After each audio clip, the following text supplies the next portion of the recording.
Please, let's resume our seats. Let's resume our seats, please.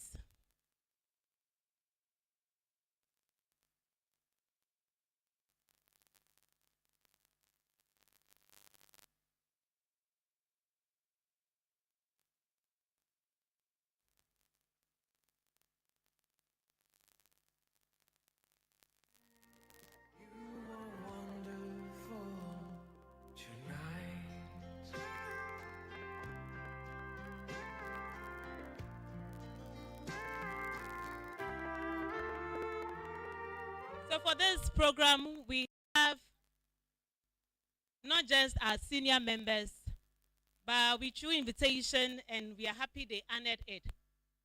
I would want to introduce the SRC president here. Just give us a wave. Yes, because he's the leader of the student front and his presence, we believe, will make huge impact for the students. We also have our alumni executives here.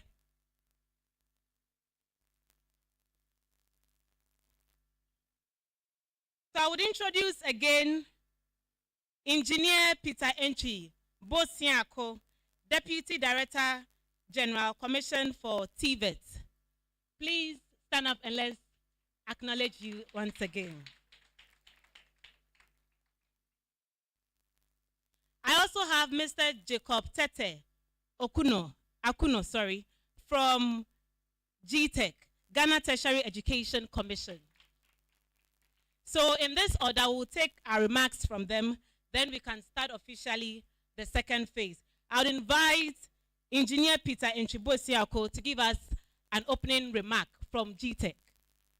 From CTVET. Pardon me. Hello, good afternoon. You're all welcome back from your snack break. Okay, our snack break. That's very good. All right, okay. I think Madam Professor Koski has given us all we need to know about leadership, about a leader, and who a good leader should be. I'm told that the gathering here are the senior-most staff of this institution. And I deem this gathering as so important because it is the leadership we exhibit is what we going to use to shape up the people that we train here. You know, technical universities. Today we have 10 technical universities. One thing that is common to all of them is that they are supposed to produce people with skills to be able to create jobs for themselves and also for somebody to hire the knowledge and skills they have. And as they create jobs, they are also to employ people. It is very important, as we being the leaders of this institution, we must understand that today employers are not looking for certificates. Employers are not looking for which university you attended, but employers are looking for the skills you have to be able to adapt to what they do to increase their productivity. So you may decide to learn at a distance, you may decide to learn online or come to the campus. But when you go out there and you're looking for jobs, employers are not looking for which school you attended, but what skills you can bring on table. And that is what we need to keep in mind. Technical education is all about this.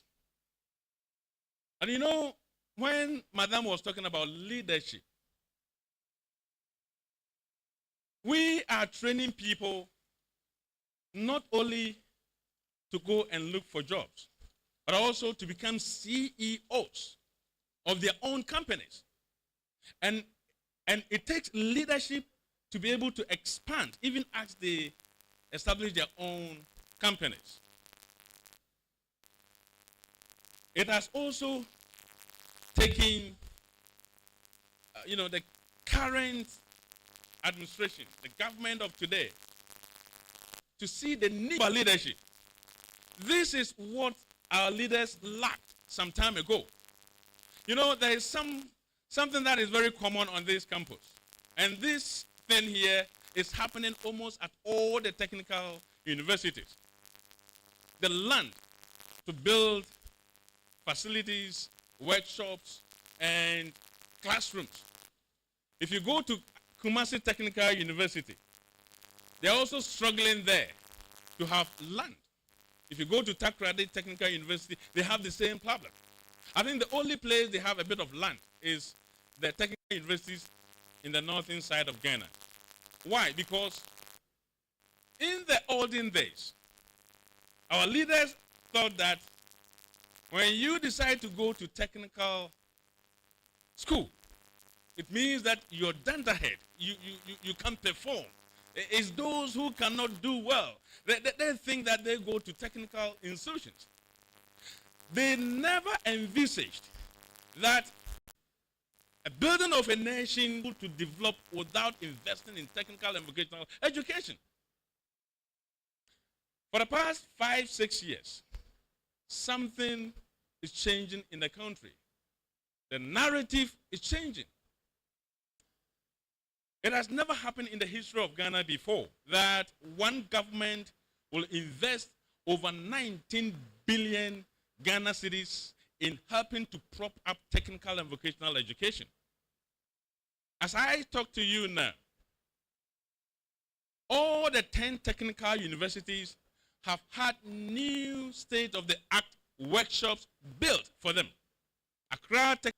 And if you go there, the AVIC workshop I'm talking about is like times 3 of this building, top and down, filled with the requisite modern equipment to train anyone in engineering. In fact, if you go to the technical universities today, the kind of workshop they have, the amount of equipment they have, if you go to tech doesn't even have 1/3 of it. So to come to technical university today in Ghana is an advantageous to anyone. This institution, a lot of people don't know. I think it means that you are not worth being there as a vice chancellor. If you're a leader and after being there for 3 years, there's no changes at the environment, you don't worth to be given extra years to be there. In population. When I was enrolled here, this is where we did our matriculation. The matriculation took place here. Today, the population has gone to about 12,000. I can see, and I want to see that this is going to be one of the tasks our new vice chancellor or the acting vice chancellor is going to take upon himself.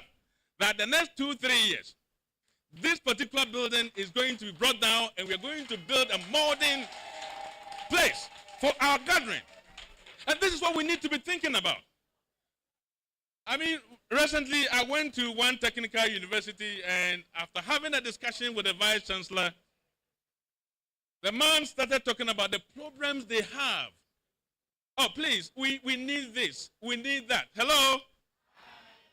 So when he talked about all the problems they have, I said to him that this is a technical university. Technical universities are money-making ventures. It's a place that you can make money almost every day. If I see the head of department at the mechanical workshop going around to sign MOUs with about 7 or 10 government institutions that all the vehicles you are using, we want you to bring them here to our workshops, and we will service them, we will maintain them, and as we maintain them, we are using our students to learn, and we will maintain them at half price for you as you take them out there. Look at the money you're going to make. I know a technical institution in Tamale. You know what they do? They have signed contract with 15 agencies. And every year, one department churches there, they are using the fashion department to sew all the dresses they use for their functions for them. They have signed up contract with the secondary schools in there, sewing the uniforms and manufacturing furniture for them, and they're making money. And that is the essence of technical institutions. You see, this is what our leaders some time ago lacked. They didn't see the need. They thought that when you're a bad boy, it's when you need to go to vocational or technical schools. And all these are the reasons why some people have had negative 19 ministries, all training people to have skills. I mean, if you go to Ministry of Social Welfare, they used to have their training centers. If you go to Ministry of Tourism, they used to have their own training center. Ministry of Transport used to have their own aviation training centers. All these people are training people to have skills. The research found that because of this, when people go there and they have the training, they are given certificate. The certificate they have will allow them, will give them the requisite knowledge and skills to be able to work. When they go to work, program, the soft programs that should help them to be able to write reports and give birth to 2 mandates. The one agency called Ghana Education Service. It used to be there before. Ghana Education Service used to manage both grammar education and technical and vocational education. But we saw that the management of technical institutions wasn't properly done because grammar education is different from somebody being trained through technical institutions. I mean, if you go to any grammar institution, you don't need workshops. You only need a four corner of a building, have a blackboard on the wall, train them, teach them, give them some literature books to read. But to train somebody to have the skills, equipment for the student to learn, to have the practical training. Apart from that, technical and vocational education is so expensive. Because of the technical and vocational education is so expensive. Because of this, governments were not investing in it. But thank God, like I said, at the pre-tertiary, we can train people to have the skills. And that is the only way we can reduce the unemployment in the world. I mean, look at us sitting down here. Everything we're doing here is about TVET. Look at yourself. More than 90% on you was done by a TVET. The dress you're wearing was done by a TVET. The watch, your necklace, your shoe, your belt, even your hairstyle was done by a TVET person. The room here, the four corners, the ceiling was done by a TVET, the flooring, the air conditioning, the fans, the lighting, you're neglecting the development of your nation. And that is why the new act was passed to bring all of them under one umbrella to come under the Ministry of Education. And as they are all under the Ministry of Education, the new act, Act 1049, the Pre-Tertiary Act, has given the mandate for Ghana Education Service to manage only grammar education. You should buy more blackboards for them, buy more literature books for them to read. Those who want to become lawyers, they can go there. And those who want to go through TVET to become engineers, technical people, they are under Ghana TVET Service. The mandate they have is similar to that of Ghana Education Service. They are managing all the TVET institutions in the country so that they will make their own budget, they will buy their own consumables for practical training and all of them. This is how the narrative is changing technical and vocational education in Ghana. And if you come to the tertiary level, a new act was also passed. The new act called 1023. It's called Ghana Education Regulatory Bodies Act. That act also established 5 agencies. The first part established GTEC. The second part established Commission for TVET. The third part established Ghana NACA, National Curriculum Development Authority. Schools Inspectorate Authority was also established by the same act. And then National Teachers Council. All these have their new mandate under the new act. The GTEC is to manage all the grammar educations, the grammar institutions, the universities should have their regulations being mandated by the GTEC to manage them. Technical institutions from the pre-tertiary to the tertiary is being regulated by the Commission for TVET. And the essence is that years ago, those ministries that were giving training, providing some kind of vocational and technical training, no institution today in Ghana has the mandate to issue certificate, to assess anybody, to issue certificate for anyone apart from the Commission for TVET. The essence of this is that the training that is being given in Volta region will not be different from the training that is being given in Takoradi. The curriculum they use in Volta region will be the same as that of able to create jobs for themselves.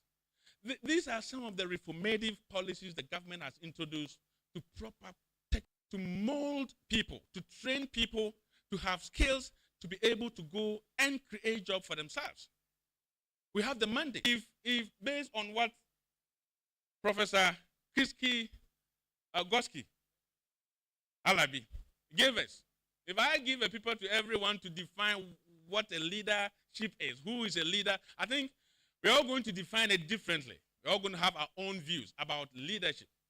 But there's one thing that is common about leadership. Every leader should leave a mark.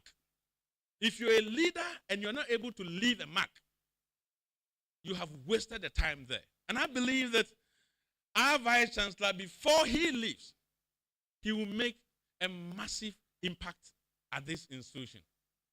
He will make the difference. And that is, you see, you do not expect the Minister of Education to come here, look around, and tell you that your buildings are falling apart. You need to maintain them. You need to paint them. Your floorings are not good for people to walk on. You need to do something about it. The minister will not come here to tell you that. It is the management. The commissioner, I will not be able to come here and tell you, Mr. Vice Chancellor, let's go around your campus and see how we can change things, how we can prop up the place. It is the responsibility of the people appointed to manage the place. So leadership, I believe, should leave a mark, and that mark will be remembered years even after you have left. I believe that this training and this gathering will think of how we can leave, mark, positive mark, to make the difference even when we are not there. Thank you very much, and God bless you all. Thank you very much, our Director General. It's done by students of this university from the Liberal Studies and Communication Technology. And the production was also done at our TV studio, and our happy studio production manager is here. Also, our beautiful decoration here was done by students of the fashion department. Our snack and soon to take in lunch also by the interior design and upholstery department. So we are on track. I would now invite Mr. Jacob Tete Akuno to also give us some remarks from GTEC. Thank you very much. Think from listening this morning and the energy in the room, from a highly motivated sermon in the morning by Prof. Goski, and a very enthusiastic alumni, someone said, "What do you have to say?" So, VC, please permit me to read a speech, but very moderated, so that we can move on. Thank you very much, and good afternoon, ladies and gentlemen. I bring you warm greetings from my Director General, who wished to be here, but based on maximum impact in a secure cyberspace is a critical aspect of higher education management globally, where open access and Internet of Things play a continuously impactful out this morning. Strategic leadership advantages is critical. Strategic leadership in higher education involves setting clear directions and making informed decisions that align with the institution's mission and vision and values. It requires leaders to deeply understand the internal and external factors influencing the institution, including technological advancements this morning. So I won't go deep into them. But we have the vision, which serves as a North Star and a guiding star for the institution, and a strategic plan, which obviously supports the implementation of analyzing factors such as technological advancements, regulatory changes, and market demands. Collaboration is another essential element in strategic leadership in higher education. Leaders must foster a culture of collaboration among faculty, staff, students, and external partners. Resource management is key, and I was glad to see our financial director here. Strategic leaders must prioritize resource allocation for financial sustainability. They should make informed decisions, budgeted, and also manage the revenue they accrue in this regard. Continuous improvement, ladies and gentlemen, is important for strategic leaders in higher education. Must embrace a culture of continuous improvement and data-informed decision-making, because by this, decision-making is based on scientific research, and we can capitalize on the strengths and make evidence-based choices in the regulation and then impact making in higher education. The Ghana Tertiary Education Commission, established under the Act 1023, as mentioned earlier, has a regulatory role to ensure that higher education is of citizens of this country and wherever they find themselves globally. To this end, we would like to especially appreciate the Vice Chancellor and his management team, and we will encourage others to do same. To touch briefly again on the topic, strategic leadership for maximum impact in a secured cyberspace, I see it to be consistent of two things: managing cybersecurity, preparedness, and managing serious and extensive incidents in a normal and emergency condition. There are 4 areas that we are looking at building business strategies around: business continuity, brand protection, compliance, and bottom line growth.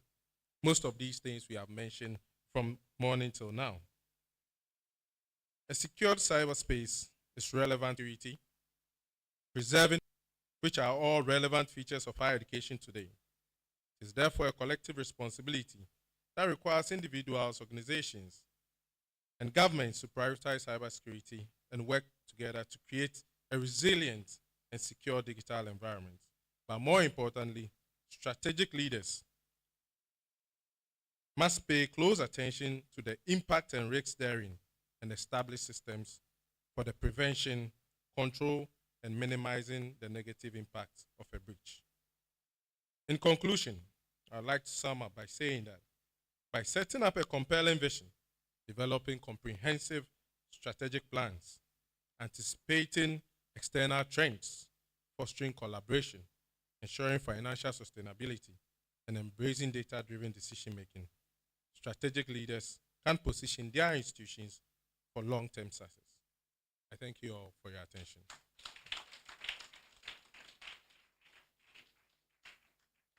Thank you very much for your remarks as well. For those who went out for the snack break and cannot join us because of the rain, please, we've been streaming live from morning, and they can join us at the moment through the link on our platforms. It's on Convocation platform, TUSAC platform, even on TUAC platform for those who are not here. But we are hoping they come in soon. We will now ask, in humility, our panelists to get to the top stage. We'll take a few questions from them, few answers based on our questions, their experience, deep ones if we have to, on leadership. And then we'll also create the opportunity for everyone seated here, if possible, to ask any question bothering their minds as far as leadership is concerned. So I would invite Engineer Bosiako and then Boesiako. Thank you. And then Mr. Joseph Tete Akuno to take the stage upstairs for us to begin the session. Thank you so much.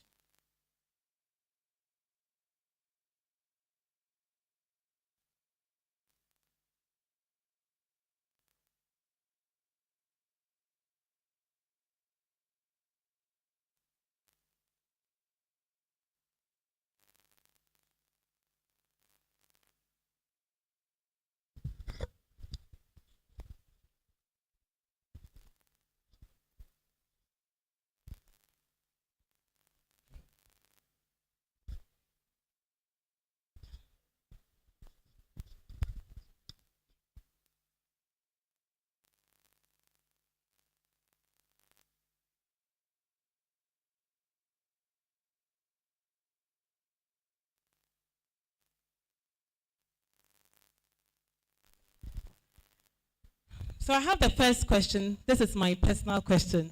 I saw an ad on Facebook this morning. It had the mother hen and her children.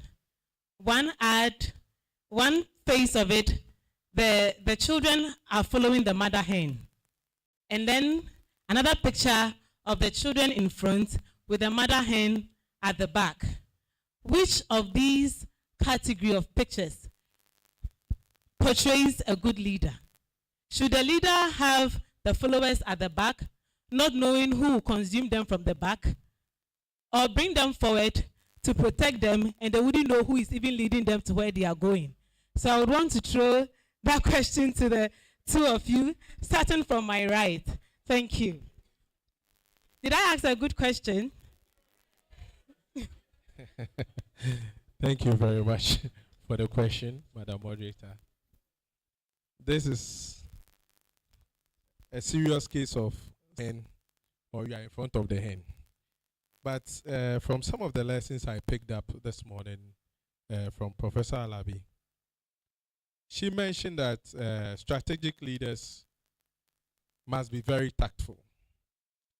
In this case, I wouldn't say one or either of the situations is right or wrong. For the first one, where the hen is leading, you may say that she may have seen some danger ahead and she's trying to guide. She's leading a vision. So at that part, she's playing the leading role and she has gotten everyone else to follow. Another part is motivating and leading from behind, which is also not wrong. They are all styles of leadership. And I believe that is one aspect that is also being practiced by the second image that you saw. So depending on the scenario, that's what I'll say. Thank you. Engineer, would you want to add something? We have to look at the hen. Right, yes. You see, that is the essence of leadership. A leader is supposed to envisage, to see a danger ahead or a danger behind. So like my colleague just said, there is a saying in Akan that what an old man will see when he's sitting down, a child cannot even see when he climbs up a tree. So a leader is supposed to envisage, is supposed to see what is ahead. You know, when God was moving the Israel from Mizraim, the story says that At a point, God will let the cloud of fire to be ahead of them, and at a point, the fire will be behind them, depending on the danger ahead. So the hen, they are to protect the kids, and for that. Okay, thank you so much. We often get the question of what is your biggest challenge as a leader?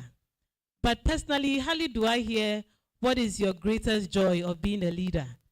My question, what is your own joyous moment of being a leader? I think the joyous moment of being a leader is when you're challenged and you're able to results. That is where the joy actually comes. So a leader is supposed to enjoy becomes complete. So the moment that you see joy in leadership is when you're able to see the results of what you've gone through. Okay, so Mr. Akuno, your biggest. Thank you very much. Enjoy the challenges that may have been able to solve is to be able to have a successor as a leader. Because if you are leading, it takes followers to be a leader. And not just followers. A strategic leader must be able to discern and be proactive. And to know that, like Prof said, time is of essence. And therefore, you will not be where you are forever. So the most joy I have derived is to be able to leave a space and be able to see people. Just a follow-up question. Thank you very much. So leadership is a trait and a characteristic of people. The moment you begin to have followers, you definitely must be able to start identifying some success plan and successes at the beginning. If we are to go through the lecture of who is a leader and the characteristics of a leader, we will not end. There are various aspects. But to be able to have a follower and be able to see that, look, these are people you must group, starts from the beginning. The moment you have followers and you believe in what you are doing, you must be able to start identifying traits that will help you to develop them as successes. Thank you very much. I'll move. A friend of mine says his mentor is his grandfather who has passed on. But he holds him dear that everywhere he goes and he's asked who is not necessarily be from a family, someone not aligned to my professional area or my career area. Or Act has two meanings. Whether a leader should have a mentee or the leader should have a mentor. I mean, before you become a leader, you need to have somebody that you want to have his traits in you. You study him, you want to be like him.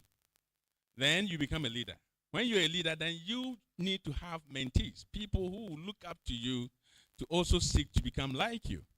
So it is good. I mean, if you want to become a leader, definitely you need to have a mentor, somebody that you can look up to. I mean, the way somebody speaks. One of the people that everyone aspires to be like him is the former president of USA, Obama. Obama can speak out of his head, and he will make sense at every point. Look at and become like them. And every leader, it's not by force that every leader should have a mentee. But if you really want to become a leader, then you should have a mentor, somebody that you want to aspire to become like him. In Ghana, we, the politicians, we look at the good ones. We want to be like them, not the corrupt ones, the good ones. So that when we also get the chance of leading at any point in the country, then we have something that others can also look up to become like us. So definitely, if you really want to become a leader, this is and the way somebody puts his argument across, you can also learn it. So you can pick about 3 or 4 mentors and learn from them and put them together so that you can create something unique for yourself, your mentor. So being a leader, let me put myself in the shoes of the acting vice chancellor, because I aspire to be one someday. Good. Very good.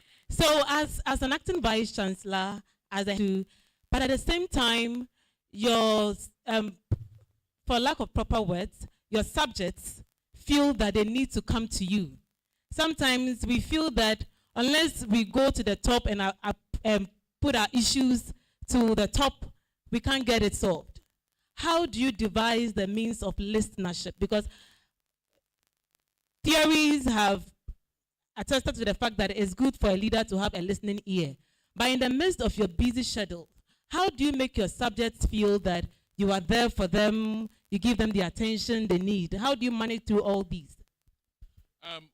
What a leader must understand is that the people that you're leading, not all of them will like you. Some of them will intentionally, do things to sabotage your movement.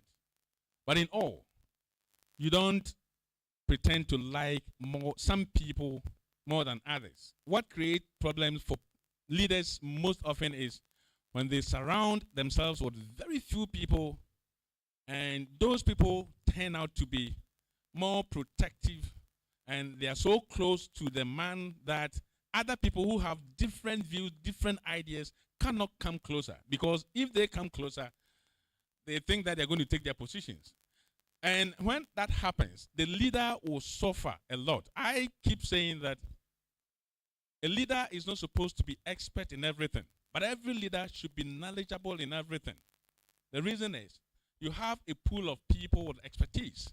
When you need explanation on anything, you stretch forth your hand and invite that person to come and explain. The same way at every time, anywhere, you will lack a lot.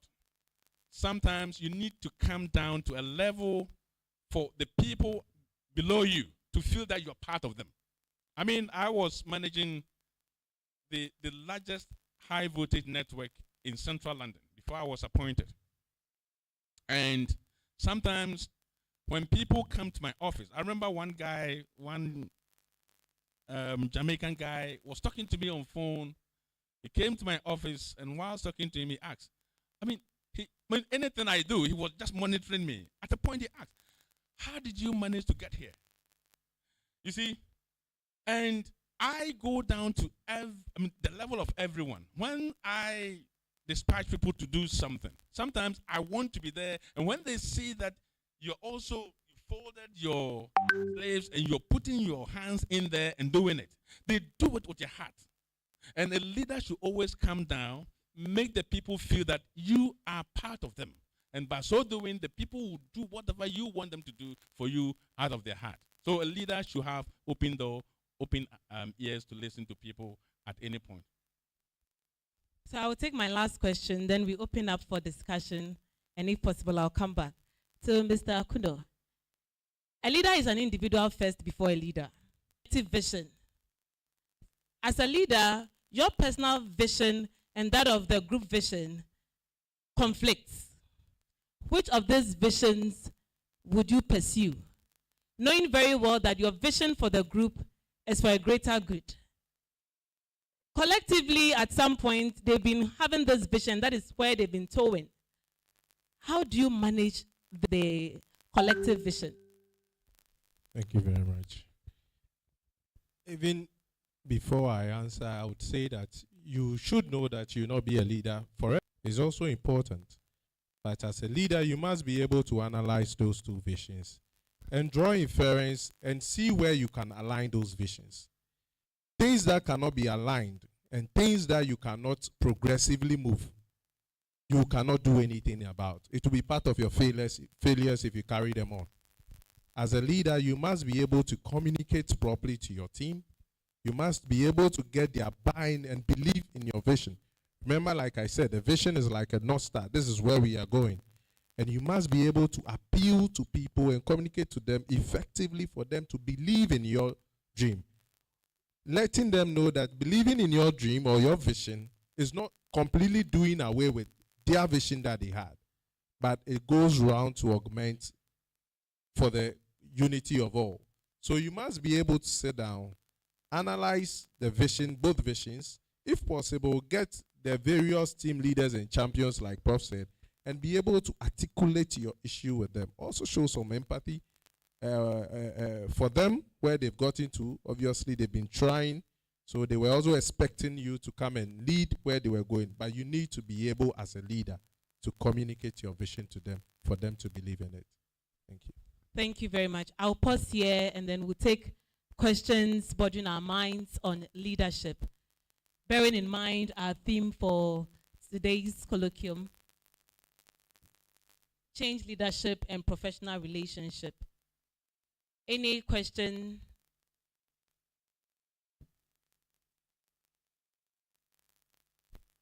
So as we wait for individuals to digest their questions, okay, I've seen a hand up. And just to add to what my colleague just said, one thing I've seen in this country, in fact, some of us who lived outside Ghana, one thing I've seen in this country is, I remember when I was appointed and I came down, I went to one office at the Public Services Commission, and somebody called me to his office and sat me down, advising me. You know what the person said? He said, look, engineer, this is Ghana. If you come and play Tuno, the people will sabotage you. So when you go, you don't have to play Tuno. Just take your time. And you know, when you come from outside, the way they do their things are different. And things are quite slow here in Ghana. You go there, you want to bring in some changes all the time, and people will oppose you. Always bear that in mind. But understudy the environment and see how you can effect some changes that will impact positively at where you are. But don't rush to make the changes. Just study the environment and then get the people to understand your vision before you start implementing them. Thank you. Mr. Sabote, yes, please. Thank you very much. I want to find out, when it comes to leadership styles, should the style of the leader be determined by the attitudes of those that he or she is leading, or his style must rather change the behavior of those that he or she is leading? Thank you. Who would want to go? Okay, so behavioral change is a tough one. I wonder how you'll be able to change their behavior. But like I mentioned, leadership styles are personality based. And therefore, you would most likely see leadership styles which are specific to people and their behavior. So if you have someone who is charismatic, obviously his kind of leadership is like engineer said, he's down with you, he's working with you, he's motivating you from within. You may have someone who is perhaps an autocratic. He just gives instructions and directives and expects it to be done. Like Prof said in the morning, it's a negotiated space as a leader. So without trying to change your people, the more important thing is the culture and the belief within the institution. The culture to the belief in you as a leader, to follow your vision, and the change that you need to impact in them. Perhaps they have been in an institution and they've been, like engineer said, very calm and relaxed. But you coming in knowing your personality and the kind of deliverables that you have, you should be able to move them along. So for the behavioral aspect, I may say you may not be able to change, but during your tenure as a leader, as you lead them, you may be able to draw them towards your kind of personality and leadership style. They may go along with you. As you fall off, other leaders may come and they may go back to where they belong. But like we said, you must make the impact. So during your period, you'll be measured with the impact that you made. And most importantly, you must draw them to your side. Thank you. Yes, and to add to my brother's point, you see, the mistakes that some leaders do is that all the subordinates, all the other leaders under him should behave the same way. Leadership is not about your personal interest, but the corporate interest. If you're a leader and you're autocratic, you don't expect all your head of department to be autocratic. But if there is a system in place that this is the system we are all working with, then whether you are there or not, that system will control everybody. And when you go to any other person, the person will say almost the same thing, although you're not there, because that is the kind of leadership you're implementing. I remember there was a discussion that took place in my absence, and a point was made. And when that point was suggested to somebody that this is what you're going to tell me, the person said that, listen, if you tell Anchubo Siako, he will reject it. And the same thing was made to somebody. And that same person made the same comment that this thing, he will not accept it. Because if you are telling me we should do this to cover, their language, to cover our ass, excuse my language, how many times can you cover your ass? That's the question I asked. So if you bring such a thing to me, somebody who knows that this guy will not tolerate this, because of your position, your style of leadership, everybody knows your style, and the system is working. Allow that system to work, and that is what everybody is going to learn. Not autocratic means of leading people, but the leadership that allows a system to work is what influences people to work with that system. And I think we need, as leaders, but one thing we must also always keep in mind is that no matter how low you come and make people feel that you're part of them, a leader should have a position on issues, and a leader should be pragmatic. A leader, no matter how free I am with you, if you're wrong, I will not say that because you are a friend to me and you're so close to me, I will not crack the whip. If you do that as a leader, then it will transpire on others, and the performance will go down. If you're a friend to me and you're wrong, I will be pragmatic. I will tell you, my friend, you're wrong and you should have done this. And if you need to be punished, although I can make it moderate, but you need to be punished so that it will serve as deterrence to others. And after that, we are still friends. And that is the kind of leader that, we should all aspire to be. Be pragmatic and yet bring people closer to yourself after you have actually rebuked them. Any question? So to us as subordinate, based on what you just said, is it okay or is it right for us to challenge the decision of a leader when we feel that fine, the leader has the right to take a decision and sometimes own it and pull us along, but we are not okay with the decision? Is it right for us to challenge it? And sometimes we do challenge it in a rebellious way. And even though some school of thought believe that the rebellious way does not solve the problem, sometimes in Ghana here, with my little experience, it works. So is it right for us to challenge a leader's decision when in his view or her view, they are leading us to the right destination? You see, one of the most difficult things, if you're a leader, is when you have no one criticizing you. If you're a leader and nobody criticizes your style of leadership, you cannot be a good leader for a long time. Always have your door open for people to criticize your decision. And out of that, there is a saying that no one is a repository of all wisdom. Allow people to advocate. Behave as if what the other person is saying is going to contradict software engineering development.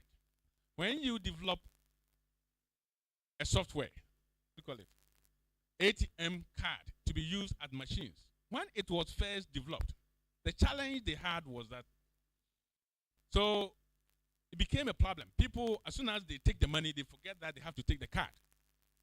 So then they have to then reverse the process. That when you put in your car, your PIN number, and your money is to come, your card will pop out first. You take your card before the money comes out, so that you have both. So when you allow people to speak out their minds at the meeting, especially at the management meeting, that is where you get the best decision taken. When people become autocratic and they do not allow people to speak out their minds at management meeting, that is where the moment when they go out, they start consulting themselves and they create problem for you. But allow them to speak their mind at the meeting, and after that, you take a decision and becomes binding. So allow people to criticize you, allow people to oppose. So long as they are not insulting you and they are not doing it purposely to bring you down, allow them, and it's all good. It is very good, very important. A leader, politician, whoever, allow people to challenge your decision. Up. Hello. Please let's see the hands up well so we can. Okay. All right. Mr. Boyseakon, the first question is, I heard you say that as a leader, you gave a scenario that when you were so when such a thing happens and you see that since you have become a little bit strict, or you are trying for them to go according to the rules and regulations governing an institution, and everyone leaves you and you become alone, what will you do to achieve whatever you want to achieve? That's a question for you. The second one is, please, you did mention that as a friend, you will punish the person lightly. So those who are not friends, what should they do? And second is, when I see that something that a colleague has done has been Okay, that's very good. The point I made earlier, that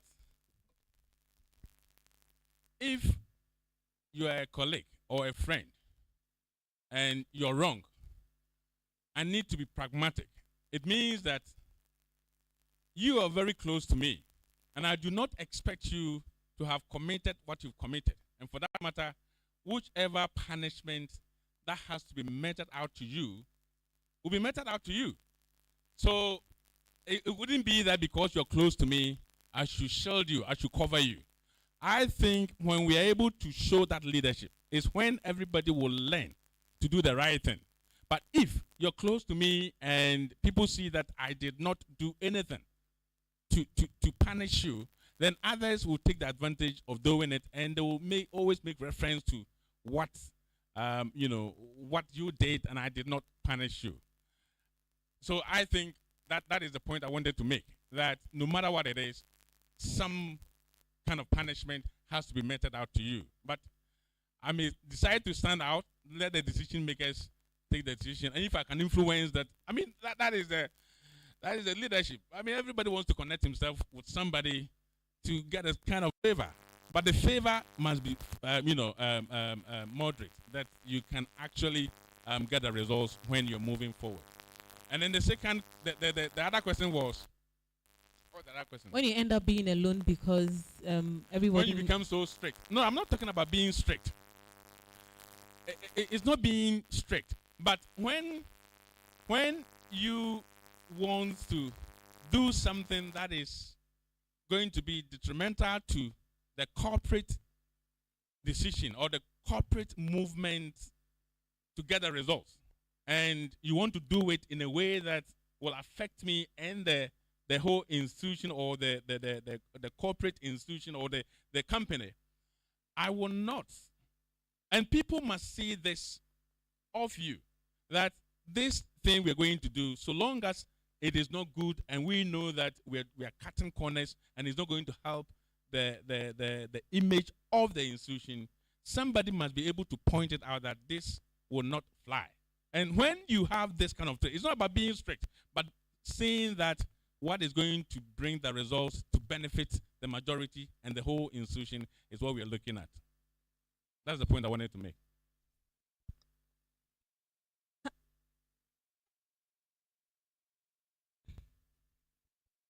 Thank you very much. So we'll take 3 sets. I've seen 3 hands up. So we'll take the 3, then our panelists can answer in that order instead of one. Thank you very much. In our society here, especially in Ghana here, if you are a leader and you are a democratic leader, many people take you for granted. But if you are autocratic style, you apply the autocratic style of leadership, people think that you are suppressive and abusive. So at what point in time do you blend the two as a democratic leader and at the same time autocratic? That's on one side. And at what point in time do you apply each of them? Thank you very much.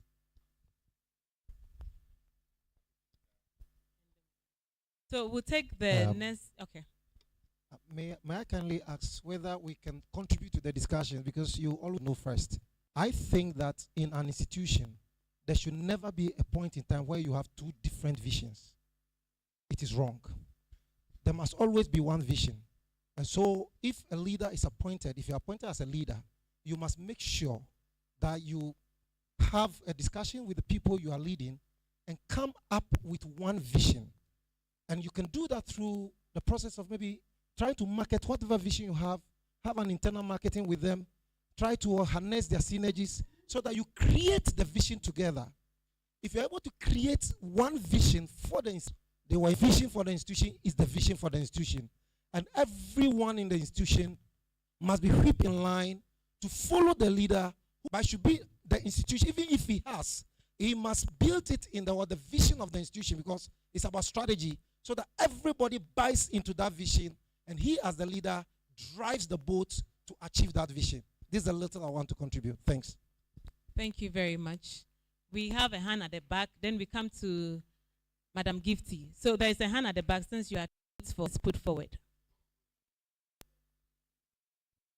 Thank you very much. I think we are all to make sure that the vision is accomplished. To manage an autocratic leader who do not like you, and then you have a feedback for him. How do you approach him? I want to know the approach to use in giving a feedback to an autocratic leader who do not like you as a follower. How do you go about this? Thank you very much. I think Mr. Akuna would start. So maybe I'll touch briefly on all before Engineer will do his. The first one was a democratic leader and then an autocratic leader, when you should apply any of those traits.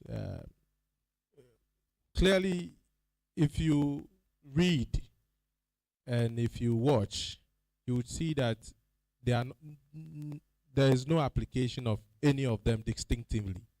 It's neither either or. It's always a mix of some kind of scenarios and structures. So you will not be a democratic leader when you are seeing that every vote you table is voted against. And you know it's them that, look, this is where we are moving, and you move them to follow you. So there's no straight cut scenario where you must be this or that. You must be able to always balance between these kind of leadership styles. And like was said earlier, it's a negotiated space. It's collaboration, it's communication. It's very, very important. You need to be able to and you need to build trust for your people to follow you. You must also be ethical, and you must have character. This is cannot take something that he will not agree to over there. It's unethical. He will not do it. So when you have a vision that is your appointing authority is going one way and you are going the other way, I think that one is straightforward. It's only this country we don't resign. Your appointing authority has a vision. And like the student of leadership said, there's only one vision that can move. You can either aid him or move away so that somebody will come and aid him. So you don't have to be there by all means to delay everybody or pull everybody behind. At some point, you must be able to say that, look, I'm not able to agree or follow up in this direction with you. I would prefer to perhaps step aside so that someone can support you to achieve your vision. And that is also fair. It tells on character. But here we'll sit. I think these are the two that I'll speak on for now. So we'll give the opportunity to engineer to continue. Yes. Starting from our sister's point, that if you're a follower and you perceive that the leader doesn't like you, what do? You see, one thing as a leader you must be careful about is the people who come to gossip about others so that you will dislike them. You see, some people do that to win favor from you. But most often, people that you think that they don't like you